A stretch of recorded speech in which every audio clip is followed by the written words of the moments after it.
साल 2007 की बात है। फ्रांस के एक जेल में थेरी बॉड्री नाम का एक आदमी खाना खा के जस्ट अपने सेल में सोने की कोशिश कर रहा था। थेरी भले ही एक क्रिमिनल था, लेकिन वो अपनी उस लाइफ को पीछे छोड़ आया था और अब जेल में अपना बाकी का जीवन बिता रहा था। थेरी के पास ही उसके जेल का एक साथी निकोलस कोगेन सोया हुआ था, पर इसके बाद जो होता है वो किसी हॉरर मूवी से कम नहीं था। अचानक ही थेरी की आंखें खुल गई क्योंकि कोई आदमी कैंची से उस पर लगातार कर रहा था। कुछ मिनटों तक हमला करने के बाद उस आदमी ने एक कचरे का बैग लिया और उससे थेरी का दम घोटने लगा। थेरी की जान तुरंत चली गई और ये साइकोपैथिक काम निकोलस कोगेन ने ही किया था। अब जब उससे ये पूछा गया कि आखिर उसने क्यों अपने सेलमेट को मारा, तो उसने जवाब दिया कि मैं अपने इन वायलेंट टेंडेंसीज को कंट्रोल नहीं कर पाता हूँ और बस लोगों को खत्म कर देना चाहता हूँ। लेकिन ये पूरी कहानी नहीं है। निकोलस ने थेरी को सिर्फ मारा ही नहीं था, उसने उसके फ्लैश के टुकड़े टुकड़े किए और उसे फिर प्याज और आग में पकाकर खा गया था। लेकिन ये तो कुछ भी नहीं है। आज मैं आपको इससे भी खतरनाक क्रिमिनल्स के बारे में बताने वाला हूँ जिन्होंने जेल में जाने के बाद भी रूह कपाने वाली चीजें की है। आज आपको ये पता चल जाएगा कि इन लोगों के ब्रेन की वायरिंग ही अलग होती है जिसे एक नॉर्मल इंसान कभी भी नहीं समझ सकता। तो हेलो गाइस, मैं हूँ कौशिक और चलिए शुरू करते हैं आज के इस नए एपिसोड को।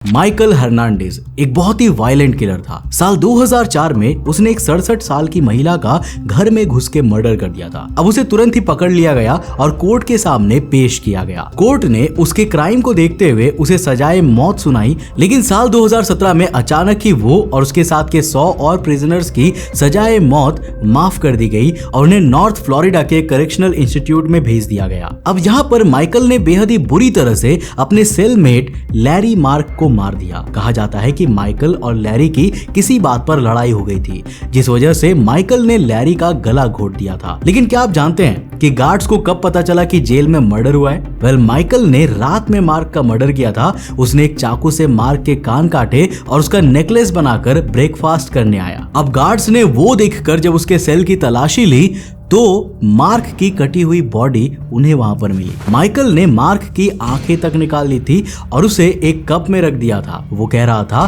कि वो उसका सूप बना के पी जाएगा। इस घटना के बाद माइकल को एक बार फिर से उम्र कैद की सजा सुनाई गई और उसे अलग से जेल में रखा जाने लगा। गैरी विंटर ब्रिटेन के one of the most dangerous prisoners में से एक था, जिसने बेहद ही वायलेंट क्राइम्स किए थे। उसे अपने एक्स वाइफ के मर्डर की वजह से जेल के अंदर बंद किया गया था, लेकिन जेल में भी उसकी हरकतें रुक नहीं रही थी। लेकिन आप ये जानकर हैरान हो जाएंगे कि आखिर जेल में उसने ये मर्डर्स क्यों किए थे। तो साल 2011 में उसने टॉयलेट ब्रश हैंडल के नोकीले हिस्से से रॉय वाइटिंग का मर्डर किया था। रॉय एक चाइल्ड किलर था जो कि जेल में सबसे बुरा क्राइम माना जाता है। जो भी क्रिमिनल्स छोटे बच्चों को मारकर जेल में जाते थे ना, उनके बचने के चांसेस लगभग ना के बराबर होते थे। गैरी ने इसके बाद साल 2014 में ली नेवल पर हमला कर दिया और उसे बुरी तरह से घायल कर दिया। एक प्रिजन गार्ड का कहना था कि उसने अपने 21 साल की सर्विस में इतनी बुरी इंजरी कभी भी नहीं देखी थी। गैरी ने ये सब सिर्फ इसीलिए किया था क्योंकि उसे उस जेल का जिम पसंद नहीं आया था। उसे लगा कि अगर वो इस तरह के क्राइम्स करेगा तो उसे एक नए जेल में शिफ्ट कर दिया जाएगा। अब उसे जेल से कभी ना बाहर निकलने की सजा सुनाई गई थी और उसे ब्रिटेन का one of the most dangerous prisoner घोषित कर दिया गया था। जैक्सन वोगेल एक बहुत ही पर्टिकुलर टाइप का किलर था जिसे गे या दूसरी रेस के लोग बिल्कुल भी पसंद नहीं थे। साल 2024 में उसने अपने 19 साल के सेलमेट मीका लॉरियानो का मर्डर कर दिया, सिर्फ इसीलिए क्योंकि वो दूसरी रेस का था और क्योंकि वो बेहद बोर हो रहा था। कहा जाता है कि सुबह के समय जब गार्ड उनके सेल के पास आए तो उन्होंने देखा कि दरवाजे की कांच पर एक पिंक कलर का स्लिप लगा हुआ है जिससे अंदर कुछ दिखाई नहीं दे रहा था। गार्ड्स ने जब दरवाजा खोला तो उसने देखा कि मीका की बॉडी ऊपर सीलिंग से लटकी हुई है। किसी फैब्रिक के मटेरियल से उसके हाथ और पैर बांध दिए गए थे। अब आपको जानकर हैरानी होगी कि जैक्सन ने अपनी ही माँ का मर्डर कर दिया था और 40 साल की सजा काट रहा था। वोगेल ने अपने सेल में बहुत सारी हेटफुल चीजें भी लिखी थी, जैसे कि किल ऑल ह्यूमंस। ये दिखाता है कि इंसानों की प्रजाति में कुछ बेहद ही साइकोपैथिक लोग भी एग्जिस्ट करते हैं। अब मैं आपको एक ऐसे सैटानिक किलर के बारे में बताने वाला हूँ जिसके क्राइम्स के बारे में सुनकर आपकी रूह कांप जाएगी। जेम ओसुना इस धरती पर मौजूद one of the most horrifying killers में से एक है। जेम ने करीब 10 साल पहले एक मासूम लड़की का टॉर्चर कर उसे बुरी तरह से मार दिया था। इस क्राइम के लिए वो ऑलरेडी उम्र कैद की सजा काट रहा था, लेकिन किंग्स काउंटी के कोरोकोरान स्टेट प्रिजन में उसने इससे भी ज्यादा दर्दनाक क्राइम को अंजाम दिया। उसने साल 2019 में अपने सेलमेट लुइस रोमियो का सर धड़ से अलग कर दिया था और उसके दूसरे बॉडी पार्ट्स भी अलग अलग कर दिए थे। इसके बाद उसने लुइस के चेहरे पर जबरदस्ती एक चाकू से स्माइल बना दी थी। जेम ने लुइस के बॉडी पार्ट से अपने लिए नेकलेस भी बनाया और उसे पहन भी लिया। सिर्फ इतना ही नहीं, उसने लुइस के ब्लड से अपने प्रिजन सेल की दीवारों पर बड़े बड़े अक्षरों में हा हा हा हा हा भी लिख दिया था। इस क्राइम के बाद लुइस को द मैन ऑफ 1000 फेसेस का नाम दे दिया गया, क्योंकि लुइस ने अपने पूरी बॉडी पर फेसेस के टैटूज बना रखे थे। अब इस वाले सीरियल किलर के बारे में ना बहुत सारे लोग जानते होंगे। Fictional serial killer Hannibal lateral भी इसके सामने कुछ नहीं है। रॉबर्ट मॉट्सेलाई ब्रिटेन के one of the most gruesome killers में से एक माना जाता है। इस 70 साल के कैदी ने अपनी पूरी लाइफ प्रिजन में ही बिताया है, लेकिन तब भी ये अपनी हरकतों से बाज नहीं आया। इनफैक्ट उसे इतना खतरनाक माना जाता है कि उसे अकेले ग्लास के प्रिजन सेल के पीछे कैद कर दिया गया था। गार्ड्स ये पक्के तौर से कहते थे कि अगर रॉबर्ट बाहर निकला तो वो जरूर किसी ना किसी का मर्डर कर ही देगा। साल 1977 में उसने डेविड फ्रांसिस नाम के एक आदमी को 9 घंटे तक लगातार टॉर्चर किया और उसे मार दिया। एक बार रॉबर्ट ने जेल के अंदर ही एक ही दिन में 7 लोगों को मारने का प्लान बनाया था, लेकिन केवल 2 लोगों का ही मर्डर कर पाया। अब उनका मर्डर करने के बाद वो कैजुअली गार्ड्स के पास गया और उन्हें बताया कि आपके अटेंडेंस में से आज 2 लोग कम होने वाले हैं। ये सब करते हुए रॉबर्ट अपने आप को हीरो बताता था, जो प्रिजन में सिर्फ रेपिस्ट्स और दूसरे ऐसे क्रिमिनल्स को मारा करता था। एक ग्लास सेल में बंद आज उसे हैनिबल द कैनिबल कहा जाता है। आपको क्या लगता है, क्या सिर्फ मेल क्रिमिनल्स ही जेल में इतने खतरनाक क्राइम्स कर सकते हैं? वेल, फीमेल क्रिमिनल्स भी कुछ कम नहीं होती। ऑस्ट्रेलिया के Silverwater women's correctional centre में एक ऐसी महिला कैदी रहती है जिसने दूसरों पर 40 से भी ज्यादा बार हमला किया है। रेबेका बटरफील्ड ने अपने ही प्रिजन की सबसे अच्छी दोस्त ब्लूस लिमवार्ड को बिना कोई रीजन के मार दिया। कहा जाता है कि रेबेका ने उस पे एक चाकू से 33 बार वार किया था। इसके अलावा 50 साल की रेबेका ने कई बार प्रिजन के ऑफिसर्स पर भी हमला किया और उन पे यूरिन के बैग से हमला किया था। लेकिन सबसे शॉकिंग बात यह है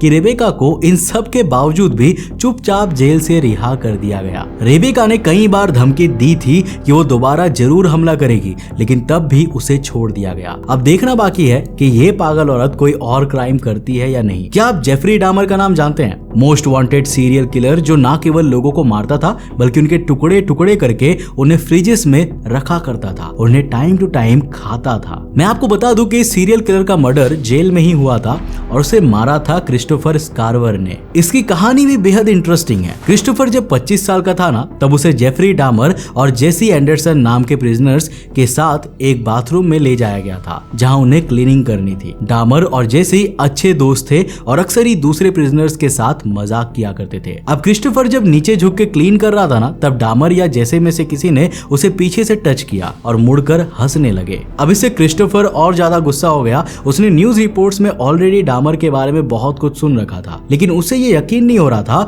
कि ऐसा भी कोई कर सकता है। उसने डामर को कन्फ्रंट किया और उससे इसके बारे में पूछा। अब डामर तुरंत घबरा गया क्योंकि क्रिस्टोफर के हाथ में एक बड़ा मेटल का रॉड था। डामर ने वहां से भागने की कोशिश की, लेकिन क्रिस्टोफर ने उसके सर पर जोर से वार कर दिया और उससे वो वहीं पर मर गया। अब मोस्ट ऑफ द प्रिजनर्स जो इस तरह के क्राइम्स करते हैं ना, उनका ये कहना होता है कि वो बस इस धरती पर से सबसे खतरनाक क्रिमिनल्स को साफ कर रहे हैं। लेकिन क्या इस तरह से वायलेंस का जवाब वायलेंस से देना सही है? लकीली इन घटनाओं की वजह से प्रिजन अथॉरिटीज ने जेल्स को और भी ज्यादा स्ट्रिक्ट बना दिया है और ऐसे जेल्स का आविष्कार किए हैं जहां कोई इस तरह के क्राइम्स करने के बारे में सोच भी नहीं सकता। अब अगर आपको इन वर्ल्ड के मोस्ट सिक्योर प्रिजन्स के बारे में जानना है तो मुझे कमेंट करके जरूर बताना। अगर आपके कमेंट्स ज्यादा होंगे तो मैं इस पर डेफिनेटली एक वीडियो बनाऊंगा। और दोस्तों, आपको इन क्राइम्स में से सबसे शॉकिंग किसका क्राइम लगा, नीचे कमेंट सेक्शन खुला है, अपनी राय लिखकर जरूर बताना। दोस्तों, अगर वीडियो पसंद आया, कुछ नया सीखने को मिला तो इस वीडियो को लाइक कर देना और अपने दोस्तों के साथ जरूर शेयर करना। अगर आप नए चैनल पे तो चैनल सब्सक्राइब करने के साथ साथ नोटिफिकेशन बेल ऑन कर देना। अब अगर आपको ये वीडियो पसंद आया ना, तो मैं आपको रिकमेंड करूंगा कि आप अगली वीडियो इसे जाकर जरूर देखना, जिसमें हमने बात किया है ऐसे ही एक किलर ज़ोडिएक किलर के बारे में, जो काफी ज्यादा पॉपुलर हुआ था लेकिन कभी पकड़ा नहीं गया। आखिर क्या राज था ज़ोडिएक किलर का और कौन था ये ज़ोडिएक किलर? जानने के लिए इस वीडियो को जाकर देखो, बहुत इंटरेस्टिंग है। मैं मिलता हूं आपको नेक्स्ट एपिसोड के साथ, तब तक के लिए बाय, जय हिंद।